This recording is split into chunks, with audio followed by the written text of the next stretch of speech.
ಇವತ್ತು ಮಾರ್ನಿಂಗು ನೆನ್ನೆ ಉಳಿದಿರುವಂತಹ ಬಿರಿಯಾನಿನ ಟಿಫನ್ಗೆ ತಿನ್ಕೊಂಡು ಯೂಟ್ಯೂಬ್ಗೆ ಕಂಟೆಂಟ್ ಆದರೆ ರೆಡಿ ಮಾಡಬೇಕಿತ್ತು. ಸೊ ಕಂಟೆಂಟನ್ನು ರೆಡಿ ಮಾಡಿಕೊಂಡೆ. ಕಂಟೆಂಟ್ ಎಲ್ಲ ರೆಡಿ ಮಾಡಿದ ಆದಮೇಲೆ ಒಂಚೂರು ಎಡಿಟಿಂಗ್ ವರ್ಕ್ ಇತ್ತು, ಕಂಪ್ಲೀಟ್ ಮಾಡಿಕೊಂಡು ನಮ್ಮ ಒಂದು ಕಿಚ್ಚ ಸುದೀಪ್ ಸರ್ದು ಮ್ಯಾಕ್ಸ್ ಮೂವಿದು ಟ್ರೈಲರ್ ಆದರೆ ಬಿಟ್ಟಿದ್ರು. ಟ್ರೈಲರನ್ನು ನೋಡಿದೆ, ನನಗಂತೂ ತುಂಬ ಚೆನ್ನಾಗಾದರೆ ಅನ್ನಿಸ್ತು.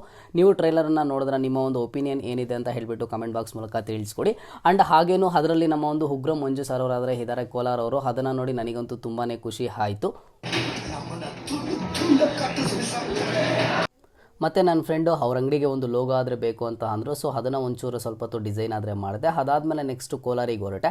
ಏನಿಲ್ಲ, ಓಲಾ ಶೋರೂಮಲ್ಲಿ ಒಂಚೂರು ಕೆಲಸ ಆದರೆ ಇತ್ತು, ವೆಹಿಕಲ್ ಒಂದು ತಗೋಬೇಕಿತ್ತು. ಸೊ ಓಲಾ ಶೋರೂಮ್ಗೆ ಹೊರಟ್ವಿ. ಅಲ್ಲಿಂದ ಬರೋ ದಾರಿಯಲ್ಲಿ ಬಾಳೆಹಣ್ಣು ತಗೊಂಡು ಬಾಳೆಹಣ್ಣನ್ನು ತಿಂತಿದ್ದೆ. ಅಷ್ಟೊತ್ತಿಗೆ ನಮ್ಮ ಫ್ರೆಂಡ್ ಆದರೆ ವೆಯ್ಟ್ ಮಾಡ್ತಿದ್ರು ಜಿಮ್ಗೆ ಹೋಗೋದಕ್ಕೆ. ಸೊ ಫೈನಲಿ ಜಿಮ್ಗಾದರೆ ಹೋದ್ವಿ. ಇವತ್ತು ಬ್ಯಾಕ್ ವರ್ಕೌಟ್ ಇದ್ದಿದ್ದರಿಂದ ಬ್ಯಾಕ್ ವರ್ಕೌಟ್ಗೆ ಒಂದಿಷ್ಟು ವೇರಿಯೇಷನ್ಸನ್ನು ಮಾಡಿದ್ವಿ. ನಾವು ಯಾವಾಗಲೂ ಜೊತೆಗೇನೆ ಮಾಡ್ತೀವಿ ಎಲ್ಲ ಒಂದು ರೀತಿಯ ವರ್ಕೌಟ್ಸನ್ನು ಎಲ್ಲ. ಆ್ಯಂಡ್ ಪ್ರೆಸೆಂಟು ಬಾಡಿ ಕಂಡೀಷನ್ ಆದರೆ ಈ ರೀತಿ ಇದೆ. ಇವತ್ತಿಷ್ಟೇ ಎಲ್ಲರೂ ಫಾಲೋ ಮಾಡ್ಕೊಂಡು